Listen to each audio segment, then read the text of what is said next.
3/2019 5 నెలలు పట్టింది అధ్యక్ష.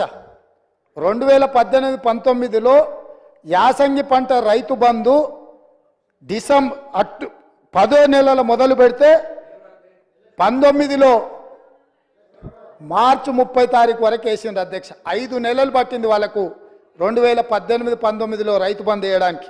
వస్తున్న ఎలక్షన్ ఇయరే కాదు, ఆ తర్వాత సంవత్సరాలు కూడా ఉన్నాయి, తొందర ఎందుకు. 19-20లో యాసంగి 28-1-2020 నాడు మొదలుపెట్టి 23-10-2020 9 నెలలు పట్టింది అధ్యక్ష. ఒక్క యాసంగి పంటకు రైతు బంధు వేయడానికి 9 నెలలు ఆనాటి ప్రభుత్వం తీసుకున్నది అధ్యక్ష. వీళ్ళ చరిత్ర ఇక మీ కరోనా వచ్చిందో మీ కర్మ కాలిందో నేనేం చెప్తా కానీ 2020-21 అధ్యక్ష 25-12-2020 నాడు మొదలుపెట్టి 22-4-2021 4 నెలలు పట్టింది అధ్యక్ష. 2020-21 సంవత్సరంలో యాసంగి పంట. 2022-23 అధ్యక్ష 21-12-2022 నాడు మొదలుపెట్టి 10-4-2023 4 నెలలు పట్టింది అధ్యక్ష.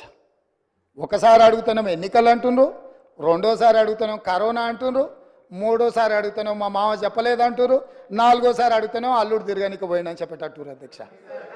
ఎట్లా అధ్యక్ష మీ పరిపాలన? స్పష్టంగా అధికారిక లెక్కలు ఈ రకంగా చెప్తుంటే మేము వచ్చిందే మొన్న 60 రోజులు కాలేదు, ఆల్రెడీ మేము క్లియర్గా చెప్పినాము 100 రోజుల్లో వాటిని పూర్తి చేస్తామని.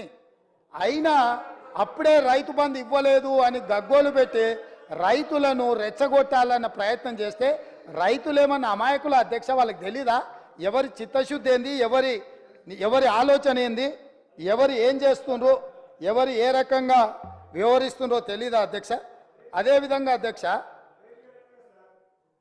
అదేవిధంగా అధ్యక్ష ఆర్టీసీ బస్సు మహిళల గురించి వీళ్ళు మాట్లాడుతున్నది, వాళ్ళకి నష్టం జరిగింది ఆటో డ్రైవర్లని. ఒక ఆయన ఆటో రాముడు కృష్ణానగర్లో మొత్తం సినిమాకి సంబంధించిన వాళ్ళే ఉంటారు, సురభి నాటకాలు వేసేవాళ్ళు, సినిమాలో చిత్రసీమలో ఎక్స్ట్రా క్యారెక్టర్స్ అంటారు, ఏమంటారు వాళ్ళను? ఎక్స్ట్రా అంటే ఎక్స్ట్రా ఆర్టిస్టులు అంటే ఏమంటారు? జూనియర్ ఆర్టిస్టులు కృష్ణానగర్లు ఉంటారు. టీఆర్ఎస్లో ఒక జూనియర్ ఆర్టిస్టు ఆడేదో సమావేశానికి పోయిందంట, ఆడ ఆటో కనిపించిందంట, ఆటో ఎక్కి ఆటో రాముడు ఆఫీస్కి పోయిందంట.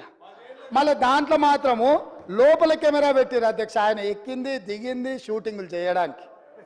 ఏంది అధ్యక్ష ఈ డ్రామా? ఏంది డ్రామా? ఏంది ఇది? మేము ఈ తెలంగాణ సమాజంలో ఉన్న ఆడబిడ్డల్ని హక్కున చేర్చుకోవాలన్న ఆలోచనతోని, ఒక మంచి ఆలోచనతోటి ఆర్టీసీ బస్సుల్లో ఆడబిడ్డలకు మేము ఉచిత ప్రయాణం కల్పించినాం. 2014 నుంచి 2019 వరకు మంత్రివర్గంలో ఒక్క ఆడబిడ్డ కూడా మీరు మంత్రి పదవి ఇవ్వకపోయినా అక్కడ ఉన్న వాళ్ళు ఏ రోజు కూడా ఒక్క ఆడబిడ్డ కూడా మంత్రి పదవి ఎందుకు ఇవ్వలేదు సార్ అని అడిగిన వాళ్ళు కాదు పాపం. ఎందుకంటే అడిగేంత సాహసం చేస్తే వాళ్ళకు ఆ ఉండే ఉద్యోగం కూడా ఉండదన్న సంగతి వాళ్ళకి తెలుసు. కాబట్టి వాళ్ళు మంత్రి పదవులు ఇవ్వకపోయినా కోట్లాది మంది ఆడబిడ్డలకు మా పొన్నం ప్రభాకర్ గారు మేము మొదలుపెట్టిన బస్సు ప్రయాణాన్ని టోటల్గా ఆడబిడ్డలందరికీ కూడా చెప్పి ఉచితంగా బస్సు ప్రయాణం ఇస్తే దాదాపుగా అధ్యక్ష ఇప్పటి వరకు 15,21,00,000 ప్రయాణాలు ఆడబిడ్డలు ఉపయోగించుకున్నారు. 535.52 కోట్ల రూపాయలు ఇప్పటివరకు ప్రభుత్వం ఆడబిడ్డల కోసం ఖర్చు పెట్టింది అధ్యక్ష. ఒక మంచి పని చేసినప్పుడు అభినందించడానికి నోరు రాకపోయినా ఆ నిర్ణయాన్ని వ్యతిరేకించుకుంటూ నిరసన తెలుపుతూ ఒక ఆటోని తీసుకొచ్చి అక్కడ తగలబెట్టింది అధ్యక్ష.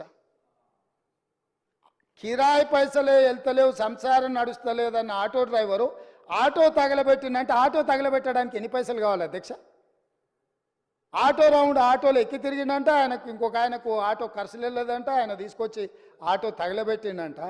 ఏంది అధ్యక్ష ఇది? అసలు ఇది ఏమైనా తెలంగాణ సమాజానికి మనం ఏం సందేశం ఇవ్వదలుచుకున్నాము?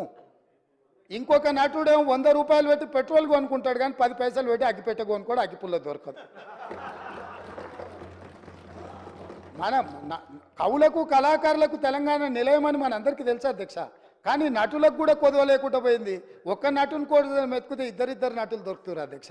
ఈ ప్రభుత్వం నడుపుతున్న విధానాన్ని చూడలేక. కాబట్టి ఇవాళ నేను ఒకటే సూచన చేస్తున్నా, అక్కడ ఉండే మా సోదరిమణులకు మా సోదరులకు ఒక మంచి నిర్ణయం తీసుకున్నాం మన ఆడబిడ్డల కోసము. దానివల్ల ఆదాయం కూడా పెరిగింది. నేను మీకు లెక్కలు చెప్పదలుచుకున్న ఎండోమెంట్స్, దేవాలయాలు సందర్శనలకు పోయి రాష్ట్రం యొక్క ఇన్కము ఏ విధంగా పెరిగిందో కూడా మన వాళ్ళకి నేను లెక్కలు చెప్పదలుచుకున్నా అధ్యక్ష. ఆడబిడ్డలు బస్సు ప్రయాణాన్ని ఉపయోగించుకొని ఎక్కువ దైవ దర్శనాలు చేసుకోవడం వల్ల దేవాదాయ శాఖ యొక్క ఆదాయము నవంబర్లో, అంటే ఉచిత బస్సు ప్రయాణం లేనప్పుడు దేవాదాయ శాఖ ఆదాయము 49.28 కోట్ల అధ్యక్ష. అదేవిధంగా డిసెంబర్లో మేము ఉచిత బస్సు ప్రయాణం మొదలుపెట్టినాక ఆడబిడ్డల కుటుంబ సభ్యులతోని యాదగిరిగుట్టనో లేకపోతే జోగులాంబనో లేకపోతే ఇతర దేవాలయాలు భద్రాచలంలో రాములవారినో ఇట్లా వివిధ దేవాలయాలను సందర్శించుకోవడం వల్ల డిసెంబర్ నెల ఆదాయము 93.24 కోట్ల రూపాయల అధ్యక్ష. జనవరి ఆదాయము 68.69 కోట్ల అధ్యక్ష. అంటే ఈరోజు ఆడబిడ్డలకు బస్సులో ఉచిత ప్రయాణం కల్పించడం వల్ల ఆడబిడ్డలు చాలా కాలం నుంచి కుటుంబ సభ్యులతో దైవ దర్శనం చేసుకోవాలన్న ఆలోచన ఉండి అవకాశం రాక ఆర్థిక పరిస్థితి అనుకూలించక ఇవాళ మా ప్రభుత్వము ఆడబిడ్డలకు ఉచిత బస్సు రవాణా సౌకర్యాన్ని కల్పిస్తే దైవ దర్శనం వల్ల దేవాదాయ శాఖకు ఆదాయం పెరిగింది అధ్యక్ష. ఇది ఒక మంచి శుభసూచకం. దీన్నైనా వారు అభినందిస్తే బాగుంటుందని నేను అనుకున్నా, వారు అభినందించలేకపోయారు అధ్యక్ష. అదేవిధంగా అధ్యక్ష, ఉద్యోగాలు పదే మీరు 2 లక్షల ఉద్యోగాలు ఇస్తా అన్నారు. ఎక్కడ పోయినాయి మీ 2 లక్షల ఉద్యోగాలు? అసలు తెల్లారే ఇవ్వాలి కదా అధ్యక్ష. మీ ఉద్యోగాలు పోయిన దుఃఖంలో మీరున్నారేమో కానీ నిరుద్యోగ యువకులు ఆ దుఃఖంలో లేరు అధ్యక్ష. ఉద్యోగ అవకాశాలు కల్పించాలంటే దానికి ఒక ప్రాసెస్ ఉంటుంది అధ్యక్ష, ఒక విధానం ఉంటుంది. జస్ట్ లైక్ దట్ ఇట్లా చేయడానికి ఉండదు. గతంలో మీరు చేసినట్టు మేము చేయలేము. జిరాక్స్ సెంటర్లలో పల్లి బఠానీలు అమ్మినట్టు పరీక్ష పత్రాలు ఎక్కడ పడితే అక్కడ సంతలో సరుకులాక అమ్ముకునే విధానం మేము దేదలుచుకోలేదు అధ్యక్ష. మా పేషీలలో ఉండేటోళ్ళు ఎవరు అట్లాంటి దాంట్లో లేరు అధ్యక్ష. మా పేషీలలో ఉండే వాళ్ళ బంధువులు ఎవరు ఇట్లాంటి కుంభకోణాలలో